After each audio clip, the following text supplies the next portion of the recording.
should be live, streaming into Facebook, streaming into YouTube. How the heck are you doing this fine day? Steve Dotto here along with Mark Schaefer. I am excited to have a conversation with Mark today on this is now our second of these new live streams that we're doing, which we're calling Gray Matters Unscripted, Mark. So that's why we don't have a script, in case you're wondering. Yeah, I rarely do, and if I do, it doesn't matter. Now, Mark, first of all, we've got to give people a little bit of a background here. You live in Tennessee, is it?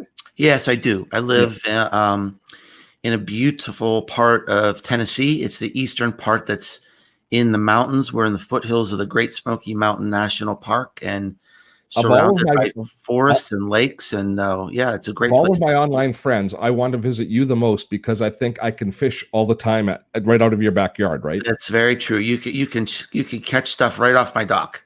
Yeah, see, man, if I want to be quarantined with you, frankly.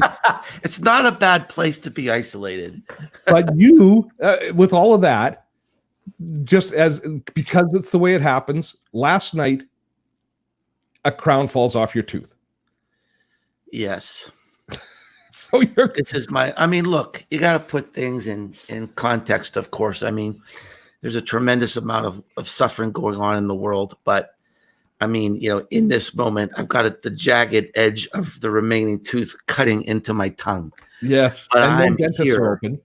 This is fortitude. This is tenacity. This is commitment to Steve Dotto right here, ladies and gentlemen. Well, I appreciate it, but I feel so bad for you because the dentists obviously are closed for a while. The dentist is closed.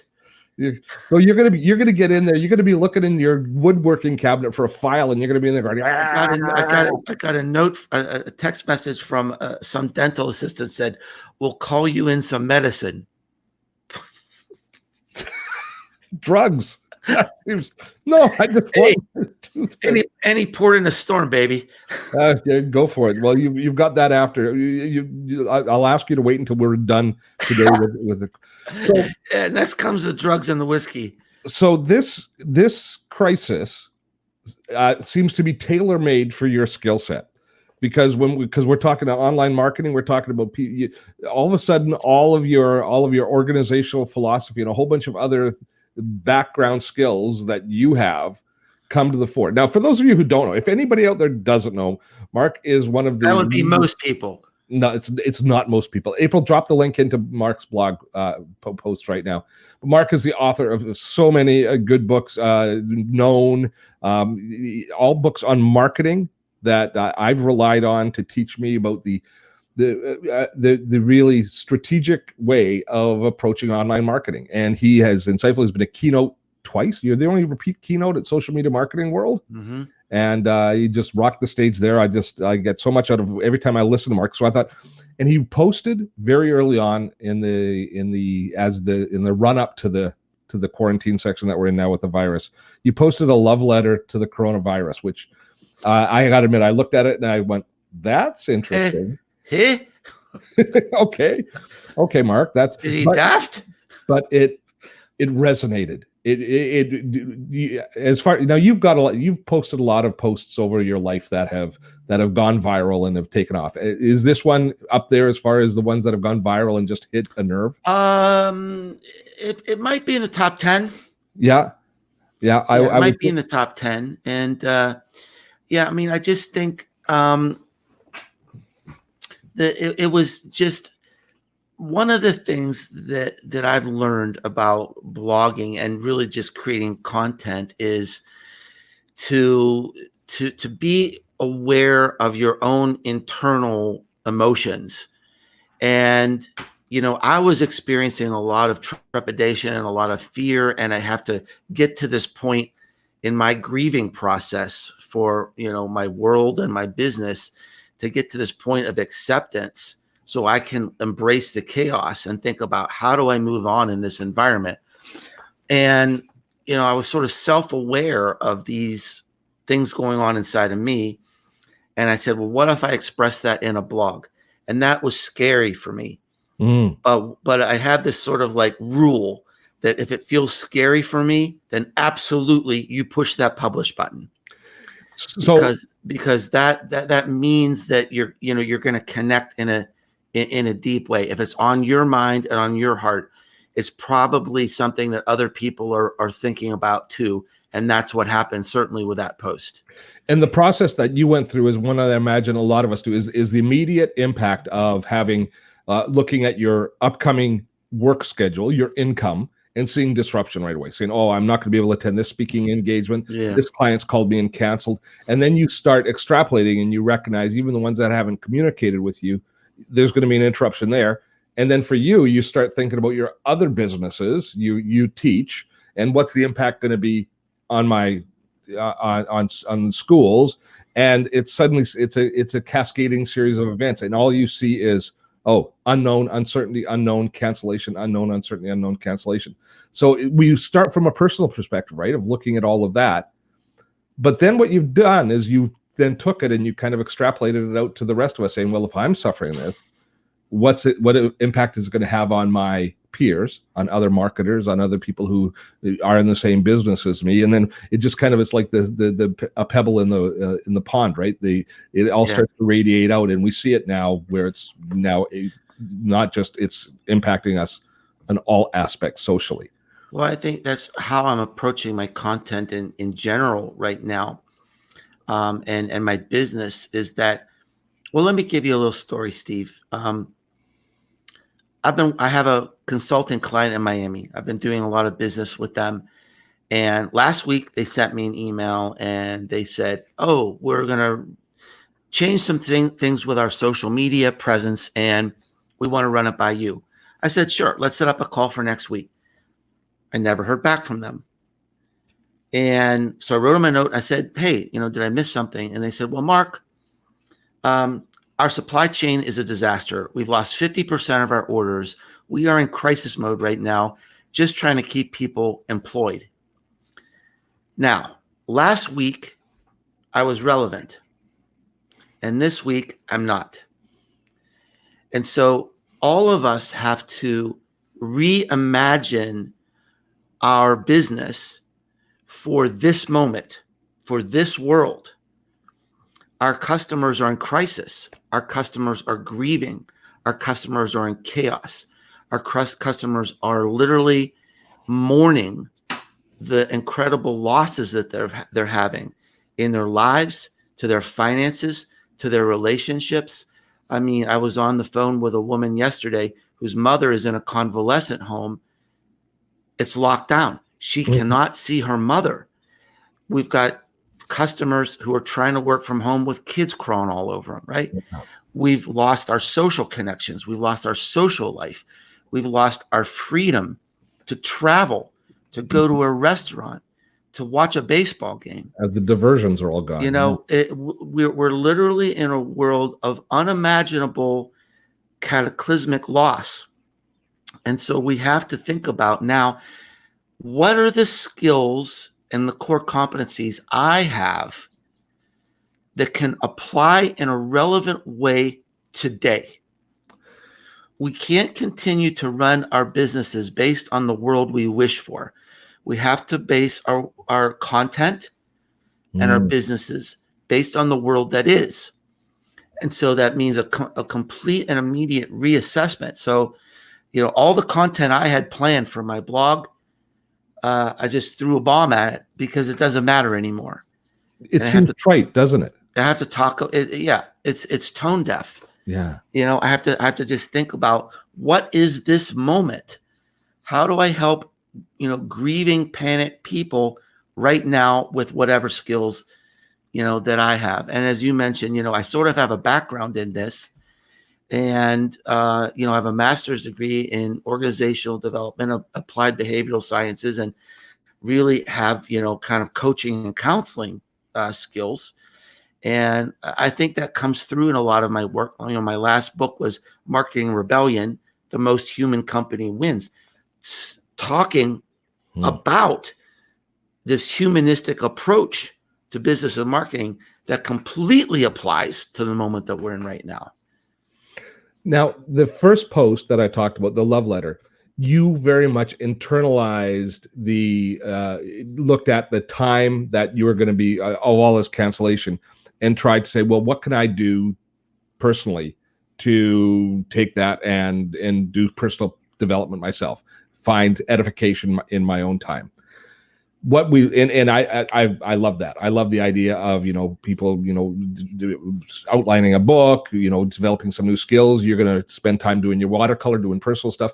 So, but that was just that was almost just a Band-Aid on it at that point there, because now when the reality sets in, we are facing these months of turmoil. And do you think that one thing that concerns me is I see so many of our peers posting to me in social, in their email, talking about the virus, and I don't know what it is they're bringing to the table. I don't know how they're helping. So you said something that was important. We're in mourning, and you asked, I think, in one of your posts, how do you act at a funeral? Yes. And one of the things that I always believe, which is it is you give space. Yeah. And we're not doing that right now. We're not Yeah. giving each other space. Well, I see exactly what you're saying. I really do. And, I was going through my Facebook feed today, and, everybody's jumping online, and, they're trying to help. They might be grasping at straws a little bit. They may not really know what to do or know what to say. But I also think that at this point, we need to just extend a lot of grace to people. And just say, look, everybody's trying, everybody's experimenting. Maybe it's not the exact right thing to do right now, but we have to understand that every playbook is gone right now. Every strategy is over, because we've just been given a big, punch in the face. And, like I said, what was relevant even 3 days ago isn't relevant today. So I think I can see certainly where a lot of people might be annoyed or bemused at best by some of the strange content that's coming out right now. But I also see, hey, people are just trying their best and trying to find a way, and that's all right. So as we struggled with our own, so I'll take advantage of the opportunity of having you here and ask for some advice, which I think everybody can benefit from, but I know I will benefit from. So as I look at this this dichotomy of wanting to pay attention, not be part of the problem, and spend my energy kind of focused on the global situation, but also this desire for a degree of normalcy, recognizing that this too will ultimately pass. Mm-hmm. And so, doing personal development or the proper type of content development myself, even though it might seem a little bit, as you say, a little bit tone deaf, if I can do it without being tone deaf. So instead of doing stuff that's a call to action, if we look at Vaynerchuk's book, jab, jab, jab, right hook, just keep jabbing, no more right hooks. Right. That's a good way to put it. If you create content that has long-term value, that isn't call to action stuff, like here's how you do this for when we can do this. And if we spend time crafting that kind of content, is that a plausible strategy to almost as a keep busy project as well for me to be able to trade on stuff? I mean, I think there's two main things, for you and for everyone. And number one is you hinted at this metaphor that I've used, that today we need to think about our sales and marketing as if we were selling to somebody at a funeral. So if you came to a funeral and you were comforting someone, would you say, hey, I've got a deal for you. I've got 25% off my classes right now. Or, there's just no way, right? What would you say to somebody at a funeral? You'd say, how can I help you right now in this moment of grief? What can I and what can my company do to help you through these losses? What can we do to support you? Because, we're in this together, truly and sincerely. So that's number one. That's the first step, I think, in not being tone deaf and in creating a context for what you do that's appropriate to this moment. Now, the other thing that I think people should think about is the number one goal is to make it to the other side, right? We've got to make it to the other side. We got to cut. We got to watch our cash reserves. We've got to be conservative. We need to, rethink, our marketing so it's effective and it's not tone deaf. But here's an important point about this. So, I'm gonna tell a story. I'm gonna tell a story about from my own career that was a great lesson for me. Before I started my own business 12 years ago, I had a long career with a company called Alcoa. At that time, it was a Fortune 100 company. It was a Dow Jones Industrial company, and it was a wonderful, well-managed company. I had a wonderful career there. And I was in sales leadership. And we had a customer who, quite frankly, we were destroying. We had quality problems. We were shutting them down. They couldn't make their customer commitments. And I had lunch with the president of the company. And I said, I just got to ask you, why aren't you using one of our competitors right now? How can you be sticking with us when we're hurting you so badly? He said, well, let me tell you why. He said, my father started this company in the 1930s. He was the founder of the company. And when World War II hit, our business was gone. We had to retool our plant for the war effort. We didn't have the technical resources. We didn't have the equipment. We didn't have the money. And Alcoa came to our aid.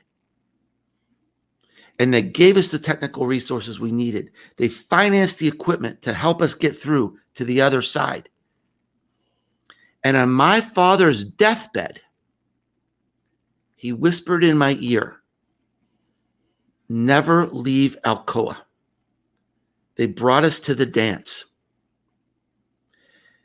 Now, that's loyalty that transcends generations. It's loyalty that transcends death. Why? Because even in the hardest times, we helped our customer in a generous, compassionate way. We helped them in a way that was relevant to that moment, right? Mm-hmm. We might have forgiven their debts. We might have helped them finance equipment. We got into their plants and helped them transition. And this is a very, very important point. It is the number one strategy for this time.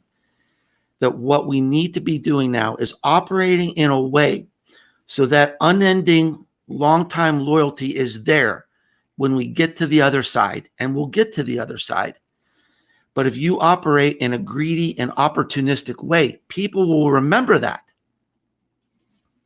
Yesterday, I was on the phone with our mutual friend, Andy Crestadina, a wonderful man, a great intellect, a great friend. And he was talking about, he was negotiating with this hotel about possibly canceling an event. They were going to hold him to tens of thousands of dollars in cancellation fees. And, Andy is going to make it to the other side. And I'm going to make it to the other side. And this hotel will make it to the other side. But I'll tell you something. We'll never forget how that hotel treated Andy in this situation. Yeah. We'll never forget. Sure. And so, we have to think about those two different lessons. How did Alcoa treat its customers in the desperate panic times of World War II, which is probably the greatest crisis our country has had up until now? And then compare that to what's happening with these greedy, opportunistic companies. Yeah. That's the vision we all have to hold in our hearts right now. We got to get to the other side, and we have to treat our customers with such grace and such compassion and even love. I mean, my customers are my friends. I love my customers. I love them. They're my friends. And this guy down in Miami, I wrote him a note. I said, I will literally do anything you need me to do right now. I mean, if he said, come and help me on the packing dock, I would go do it. Mm-hmm. Because, he's going to be there at the end and I'm going to be there at the end. I want to be there together as friends. Yeah. So having the empathy to understand what your customers are going through and thinking through that process is it. And we don't want to look at this as opportunity, but it is an opportunity to step up. Yeah, 100%. Yeah. The opportunity is different. And it's leadership. It's real leadership, right? It's providing the leadership that's required by doing the tough things. And for so many people, when we all stop and think about what the future of our business is, we are already seeing the challenges that our customers are going to have, that our clients are going to have, maybe 3 weeks, maybe 2 months down the road with us, in working with us. So if we proactively take a step to help them with that decision, especially the ones that are going to have tough decisions, the ones that are going to have to say, I can't continue to pay this monthly fee in this membership that are in. So if you proactively are reaching out and saying, what we're doing for the term of this, we're suspending the payments. Yeah. Any small thing like that makes it easier for them. That means everything right now. The philosophy in my business, it's always been this way. We do the right thing, even if it hurts. We do the right thing, even if it hurts, because that's what people will remember. And I'm going out this. I just signed a contract, a couple of weeks ago with a guy for some services, and I went back to him. I said, "Ain't gonna happen." Yeah. And immediately he came back to me and he said, "Look, no worries." He said, "Not only do we suspend the contract, I'm sending you your money back for what you've already paid me." And he's going to be the first person I call when this thing's over. Because what is in the online space, what is the dearest, what are we shortest of? Credibility through the entire marketplace, right? Trust. That's our most valuable asset that we carry through. This is an opportunity to engender that, to build that. Think your way through it.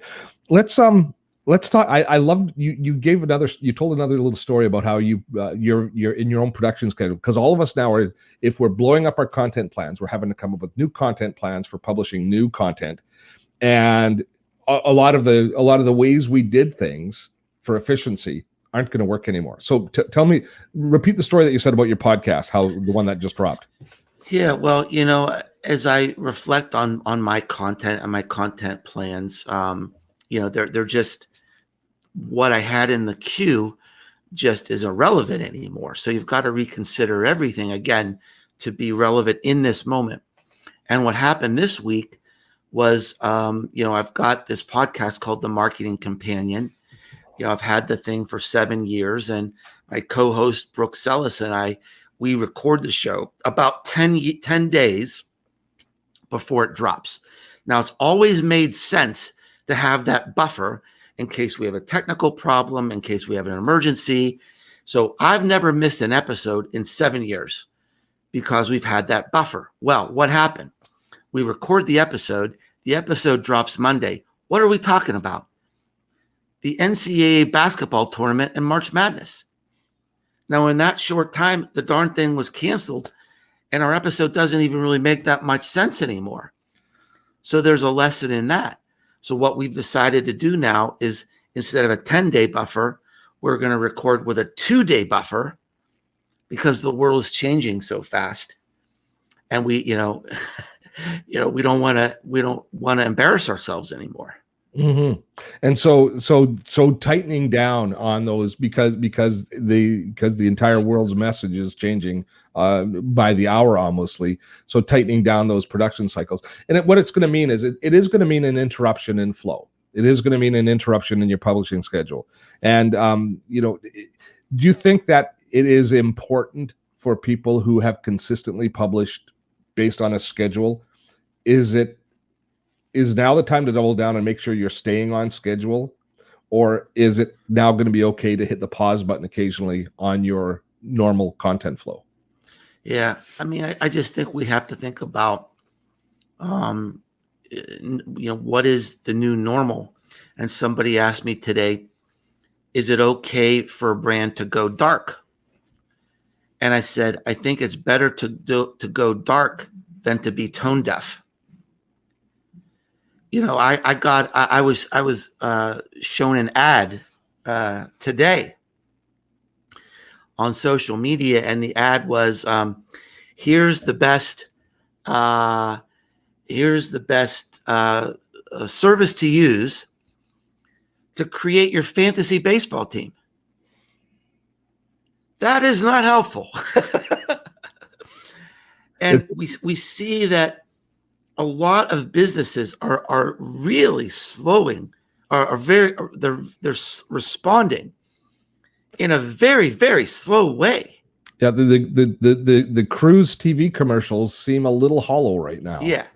Now, I mean, look, when it comes to television, there's a long production cycle to buy it, to make the ads, create the ads, execute the ads, schedule the ads, buy the media. I can be a little forgiving on that. But look, something that's showing up on Facebook, hit the button, man. Yep. Stop the ads. You're wasting money and it doesn't make sense, and you're just embarrassing yourself.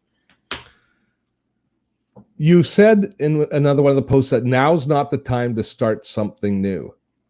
Yeah. I want you to clarify. Not exactly. Yeah, okay. I mean, not exactly. Let's work through it. Yeah, let's work through it. So number one, one of the things I say in all of my talks, all of my books, is I never tell you what to do, right? I mean, you have your own heart, your own passion. You're an expert in what you do, and you know your customers, all right?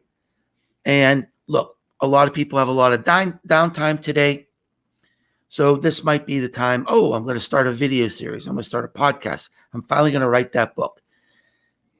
That might be exactly the right thing to do.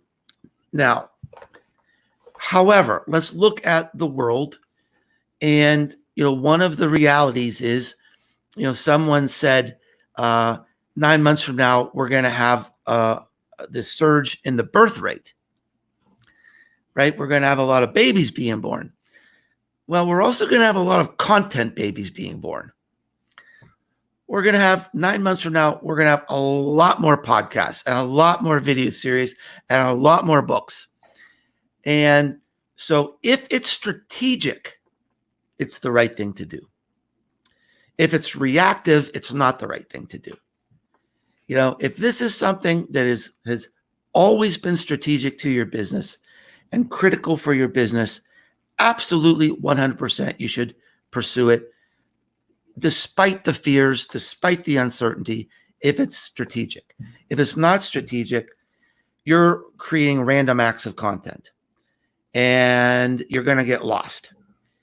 At least for the next few months, I cannot think of a worse time in the history of the world to launch a new podcast or to launch to launch a book.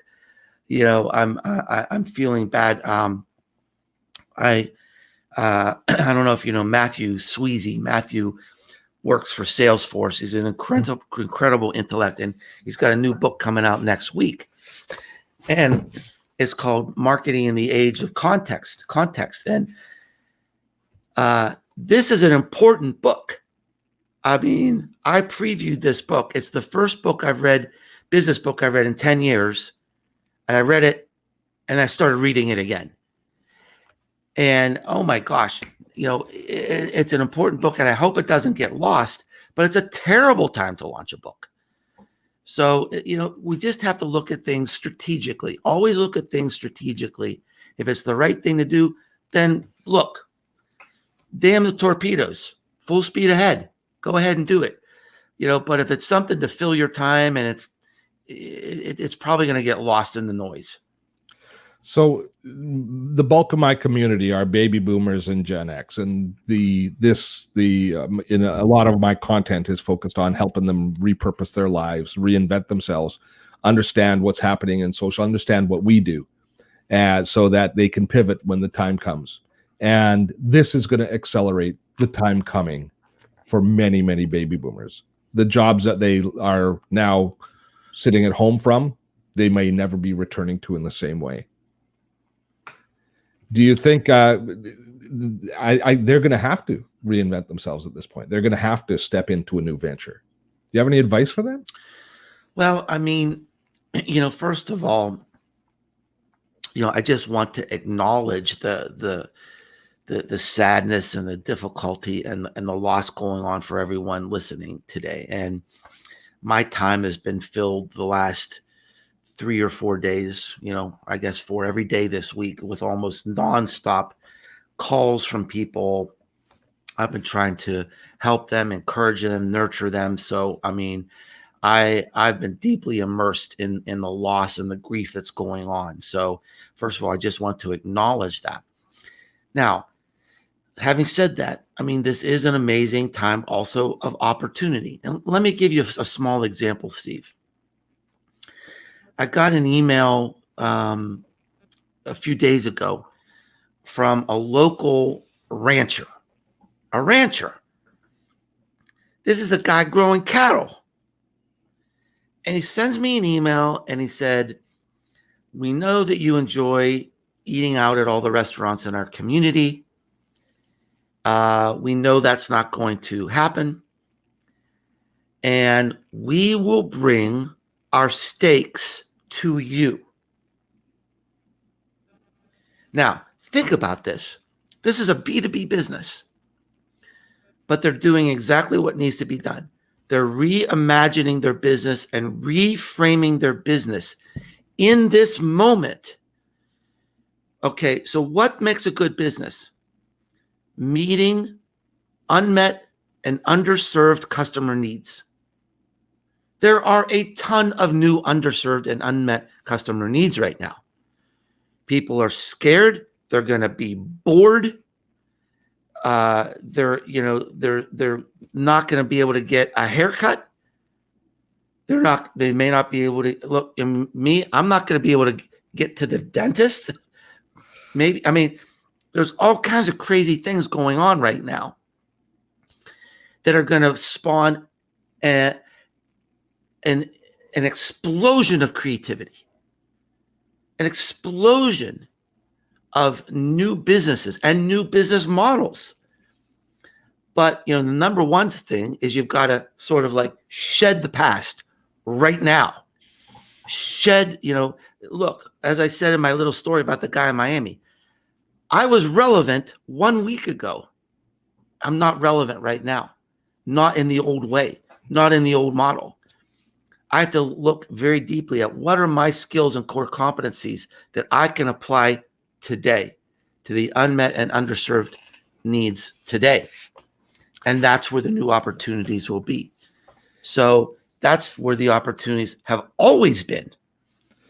And so like in this like world of like reinvention, there's a lot of problems. There's a lot of chaos, but there's going to be a hell of a lot of new business opportunities.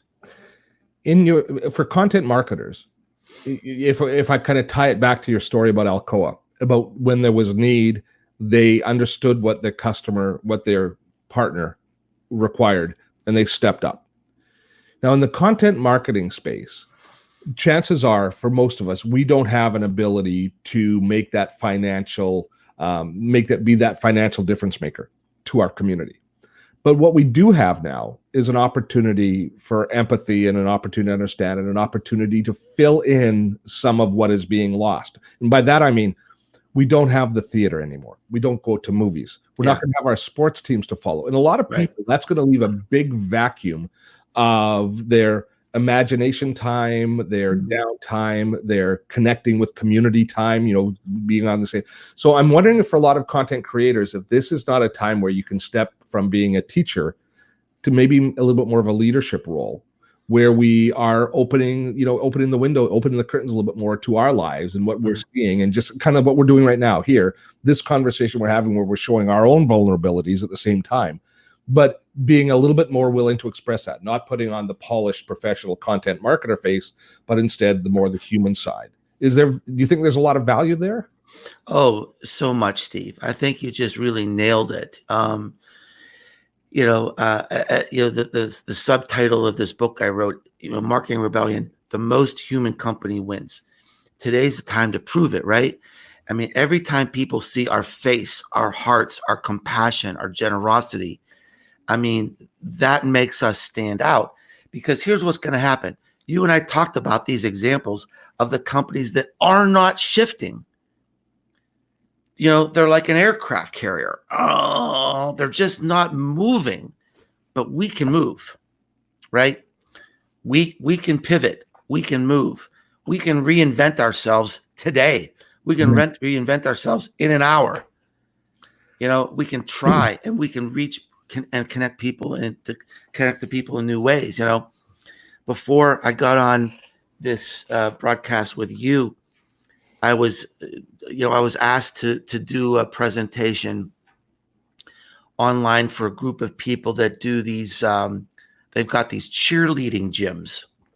Yeah, this is a big deal. It's a huge business. It's become a competitive sport with highly trained athletes. And so there are these children, millions of children, who go to these gyms and they work out and they learn these routines, and boom, right now, they're all done. And so again, now let's think about, where are their customers right now? We've got these group of children. They've probably lost connection with an adult role model, with, the friends, with the routine, with the fitness. They might be in shock. They might be afraid. They're disappointed because they've been working for this competition that just got canceled. Now, from a content point of view, how can you step in and create that connection and the security, maybe even entertainment? Mm-hmm. These kids are going to be bored, right? How many hours can you spend on Fortnite or YouTube, right? But is there a way that these owners can connect to these children and build a virtual community for the time being, and say, here's how we're going to work out today. Let's do our stretches together. Mm-hmm. Let me tell you, this is what's happening. Look, I'm still in the building. The building's still here. It's going to be waiting for you. Yeah. In fact, look, we're painting and we're cleaning, and it's going to be better than ever. We're going to be here when you get back, and we're going to pick right up. We're not going anywhere. We're going to be here for you. And oh, by the way, I heard this funny story. So, I mean, I always approach these things humbly. I'm not an expert in cheerleading. Hard to believe, but true. And I don't pretend that I have all the answers, but I just want to inspire people and encourage people to just reimagine and rethink, because there are opportunities in the context of today. My wife is a teacher, and she teaches a grade 6 classroom. And she, yesterday or the day before, she said, I'm going to send an email to my class. I don't know what to say, but I just wanted to tell them that we're okay and that we're thinking of them. And she sent it. And she wasn't sure how it landed, because we got no news. We don't know when school's going to reopen. It's not like she could actually give them anything other than to reach out and with empathy, saying, I'm thinking of you guys. I know it's tough. Stay, be strong. Help your parents, this sort of stuff. And then a number of parents that wrote back saying that it really made it calmed the kids down to know their teacher, the trusted advisor. Now she's the most human teacher. Yeah. The most human teacher wins too. So when you published the first article about the love letter, you exhibited a trait that I think is a lot of content marketers don't have, and one that I think we should all strive to, and that's trust. You trusted your instincts, but you also trusted your audience. Right? Wow. That's a really interesting insight, Steve. It's true. Well, I've been going through that as I've been transitioning from teacher to a leader for this community in my own kind of internal dialogue. Mm-hmm. And that I always say that one of the things when we look at ourselves on video or any place, We're always far more critical of ourselves. You said the word grace earlier. We don't give ourselves the same grace as we give others. We're far more judgmental of ourselves. Yeah. I love that insight. I really, really do. It's having a deep impact on me because, and I also think there's a lesson here for people who are less experienced content creators, because what you're saying is true, because I took a risk. I mentioned this was a scary post for me to write, but you're right. I trusted my audience because I've been doing this long enough now that I said, let her rip. Just let her rip. It's going to be okay. People who are newer may not have that confidence, but there's a lesson here. You should trust your audience. And when you trust your audience and trust yourself, man, every time I do that, I'm rewarded. When I have that little internal fear and I'm nervous about pushing that publish button, every single time people say, oh, Mark, how did you know I needed to hear this right now? Oh, Mark, how did you know I was just talking about this with my husband? Thank you for, creating something like this. And making me understand that I'm not alone in that. Yeah, absolutely. And giving a slightly different perspective. Yeah, at least I've always felt that we don't give ourselves the same grace as we give others. And that is a severe limiting factor, especially as you're reinventing yourself, as we're charting on kind of unmapped waters. It's an important, it's worth considering and taking that little chance, that leap. We want each other to succeed. We really don't want each other to fail. Oh, no. That's a beautiful mindset because, I don't see other people in this field as competitors. It's a big world. We can all succeed. And truly, I do see them as friends. And I want to help you. I want to help anybody I can. I say this all the time. Even before this crisis, I would say this all the time. We're in this together. And whatever we can do to lift each other up and support each other is important always. Mark, I think we've spent enough time on it. We've gone through it, and I think you've done a great. And I don't want you to get a blister on your tongue. I am going to go literally run to the car, run to the pharmacy, and get that wax, you put on. You got to plug down there. Thank you so much for first of all, thanks for the leadership that you've shown us in all of the blog posts. Your last series of blog posts, one after another, are worth reading. They might end up being a book for you, buddy. They're thank you, Steve. They're good insight, and each one touches a different nerve. For me at least. So that's why I was thrilled that you made the time for us today. Well, thank you so much. And thank you for giving me the opportunity. And, I think the one last comment I'll make is that, back in the corporate world, our company president had one sign on his desk, just one thing. And it said, leaders dispense hope. And I think that is the truest form of leadership and the type of leadership we need right now. So to all of you out there, let's do what we can to encourage and nurture others and dispense hope. So I thank you for that. Marilyn's asking the two books mentioned. We mentioned Known, which is 3 books ago, and the Marketing Rebellion. Sorry. All available on Amazon. You can just do a search. We have time to read now.